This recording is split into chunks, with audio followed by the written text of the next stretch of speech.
Good evening, everyone.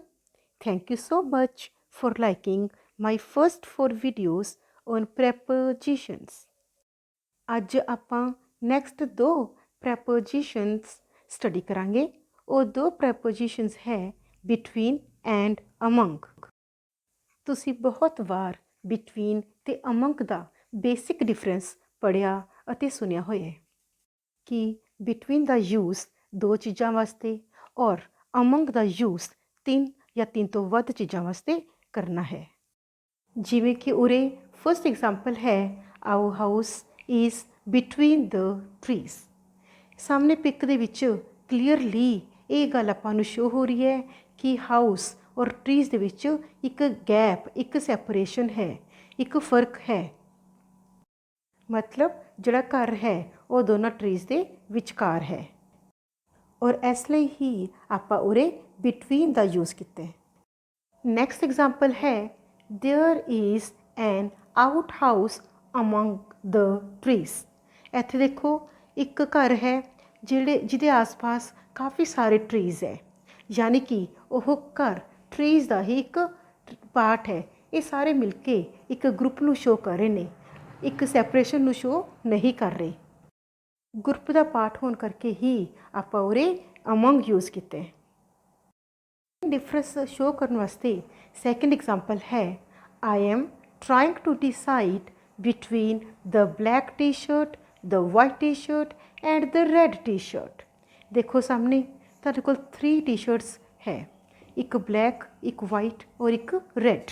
ਤੁਸੀਂ ਉਰੇ choose ਕਰਨਾ, ਤਿੰਨਾਂ ਦੇ ਨਾਮ ਅਲੱਗ-ਅਲੱਗ ਦਿੱਤੇ ਹੋਏ ਹੈ, ਇਸ ਲਈ ਆਪਾਂ ਉਰੇ ਬਿਟਵੀਨ ਯੂਜ਼ ਕੀਤੇ।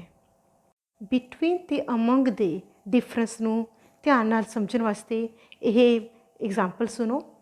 ਆਈ am trying to decide among these T shirts.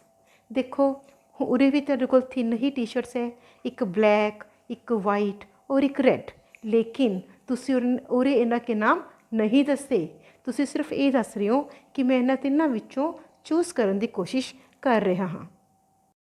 Between ਤੇ ਅਮੰਗ ਦੇ ਡਿਫਰੈਂਸ ਨੂੰ ਹੋਰ ਕਲੀਅਰਲੀ ਸਮਝਣ ਵਾਸਤੇ ਨੈਕਸਟ ਐਗਜ਼ਾਮਪਲ ਦੇਖੋ ਆਈ ਵਾਕ ਬਿਟਵੀਨ ਦ ਟਰੀਜ਼। ਸਾਹਮਣੇ ਪਿਕ ਨੂੰ ਧਿਆਨ ਨਾਲ ਦੇਖੋ ਤਾਂ ਪਤਾ ਚੱਲਦਾ ਹੈ ਕਿ ਇੱਕ ਰਸਤਾ ਬਣਿਆ ਹੋਇਆ ਹੈ ਜਿਹਦੇ ਇੱਕ ਤਰਫ ਟਰੀਜ਼ ਹੈ ਔਰ ਦੂਸਰੀ ਤਰਫ 'ਤੇ ਵੀ ਟਰੀਜ਼ ਹੈ ਔਰ ਵਿੱਚ ਵਿਚਾਲੇ ਇੱਕ ਸਪੈਸੀਫਿਕ ਪਾਥ, ਇੱਕ ਖਾਸ ਰਸਤਾ ਬਣਿਆ ਹੋਇਆ ਹੈ, ਯਾਨੀ ਕਿ ਇੱਕ ਡਿਵੀਜ਼ਨ ਸ਼ੋ ਹੋ ਰਹੀ ਹੈ। ਪਰ ਦੂਸਰੀ ਤਰਫ ਦੇਖੋ ਉਰੇ ਕਾਫੀ ਸਾਰੇ ਟਰੀਜ਼ ਹੈ ਜਿਨ੍ਹਾਂ ਦੇ ਵਿੱਚ ਦੀ ਹੋ ਕੇ ਆਪਾਂ ਆਪਣੀ ਮੰਜ਼ਿਲ 'ਤੇ ਪਹੁੰਚਣਾ ਹੈ। ਤਾਂ ਦੇਖੋ ਇਹਦੀ ਐਗਜ਼ਾਮਪਲ ਆਈ ਵਾਕ ਅਮੰਗ ਦ ਟਰੀਜ਼।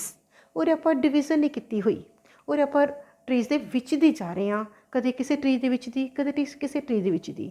ਇੱਕ ਪ੍ਰੋਪਰ ਡਿਵੀਜ਼ਨ ਨਹੀਂ ਹੈ। ਬਿਟਵੀਨ ਤੇ ਅਮੰਗ ਦੇ ਡਿਫਰੈਂਸ ਨੂੰ ਸ਼ੋ ਕਰਨ ਵਾਸਤੇ ਨੈਕਸਟ ਐਗਜ਼ਾਮਪਲ ਹੈ between you and me I don't think she has a chance of getting that promotion. ਇਸ ਐਗਜ਼ਾਮਪਲ ਦੇ ਵਿੱਚ ਇੱਕ ਸੀਕ੍ਰੇਟ ਇਨਫੋਰਮੇਸ਼ਨ ਸ਼ੇਅਰ ਕੀਤੀ ਜਾ ਰਹੀ ਹੈ ਜੋ ਕਿਸੇ ਦੀ ਪ੍ਰਮੋਸ਼ਨ ਨੂੰ ਲੈ ਕੇ ਹੈ। Next example her parents among others were anxious about her traveling alone। ਇਸ ਐਗਜ਼ਾਮਪਲ ਦੇ ਵਿੱਚ ਕਿਸੇ ਤਰ੍ਹਾਂ ਦੇ ਕੋਈ ਸੀਕ੍ਰੇਟ ਨਹੀਂ ਬਲਕਿ ਇੱਕ ਕੰਸਰਨ ਸ਼ੋ ਕੀਤਾ ਜਾ ਰਿਹਾ ਹੈ। ਇਹਨਾਂ ਤੋਂ ਇਲਾਵਾ ਬਿਟਵੀਨ ਦੇ ਕੁਝ ਹੋਰ ਯੂਜ਼ਸ ਵੀ ਹੈ, ਜਿਵੇਂ ਕਿ ਟਾਈਮ ਨੂੰ ਸ਼ੋ ਕਰਨ ਵਾਸਤੇ ਆਪਾਂ ਬਿਟਵੀਨ ਦਾ ਯੂਜ਼ ਕਰਦੇ ਹਾਂ। ਬਿਟਵੀਨ ਦੇ ਨੈਕਸਟ ਯੂਜ਼ ਨੂੰ ਸ਼ੋ ਕਰਨ ਵਾਸਤੇ ਨੈਕਸਟ ਐਗਜ਼ਾਮਪਲ ਹੈ what are you doing between 1 PM and 5 PM। ਜਦੋਂ ਆਪਾਂ ਨੰਬਰਸ ਨੂੰ ਆਪਸ ਦੇ ਵਿੱਚ ਕਨੈਕਟ ਕਰਨਾ, ਜੋੜਨਾ, ਉਸ ਟਾਈਮ 'ਤੇ ਵੀ ਆਪਾਂ ਬਿਟਵੀਨ ਨੂੰ ਯੂਜ਼ ਕਰ ਸਕਦੇ ਹਾਂ।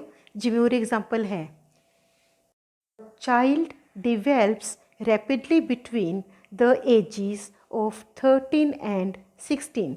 ਉਰੇ ਆਪਾਂ 13 ਨੰਬਰ ਅਤੇ 16 ਨੰਬਰ ਨੂੰ ਆਪਸ ਵਿੱਚ ਜੋੜਨ ਵਾਸਤੇ ਬਿਟਵੀਨ ਦਾ ਯੂਜ਼ ਕੀਤਾ। ਮੈਨੂੰ ਪੂਰੀ ਉਮੀਦ ਹੈ ਕਿ ਤੁਹਾਨੂੰ ਅੱਜ ਬਿਟਵੀਨ ਔਰ ਅਮੰਗ ਦੇ ਡਿਫਰੈਂਟ ਯੂਜ਼ਸ ਨੂੰ ਪੜ੍ਹ ਕੇ ਸੁਣ ਕੇ ਬਹੁਤ ਮਜ਼ਾ ਆਇਆ ਹੋਣਾ ਅਤੇ ਬਹੁਤ ਕੁਝ ਸਿੱਖਣ ਨੂੰ ਵੀ ਮਿਲਿਆ ਹੋਣਾ। ਤੁਹਾਡਾ ਮਨ ਵੀ ਕਰ ਰਿਹਾ ਹੋਣਾ ਕਿ ਆਪਾਂ ਕੁਝ ਪ੍ਰੈਕਟਿਸ ਕਰੀਏ। ਤਾਂ ਚਲੋ ਆਓ ਪ੍ਰੈਕਟਿਸ ਵਾਸਤੇ ਕੁਝ ਕੁਐਸਚਨਸ ਤੁਹਾਡੇ ਸਾਹਮਣੇ ਹੈ। ਇਹਨਾਂ ਦੇ ਆਨਸਰਸ ਨੀਚੇ ਕਮੈਂਟ ਬਾਕਸ ਦੇ ਵਿੱਚ ਕਮੈਂਟ ਕਰ ਦਿਓ। ਕੱਲ ਮੈਂ ਇਹਨਾਂ ਦੇ ਆਨਸਰਸ ਤਾਂ ਅਪਲੋਡ ਕਰ ਦੂੰਗੀ। फर्स्ट क्वेश्चन है dash you and me I think John got fired because he is completely incompetent. Second example, there was a cyclist dash the car and the lorry.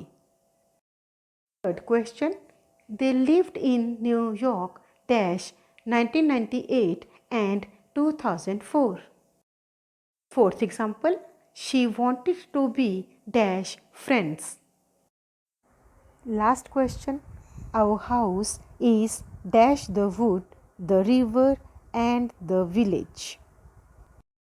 Thanks for watching. Kindly like, share and subscribe.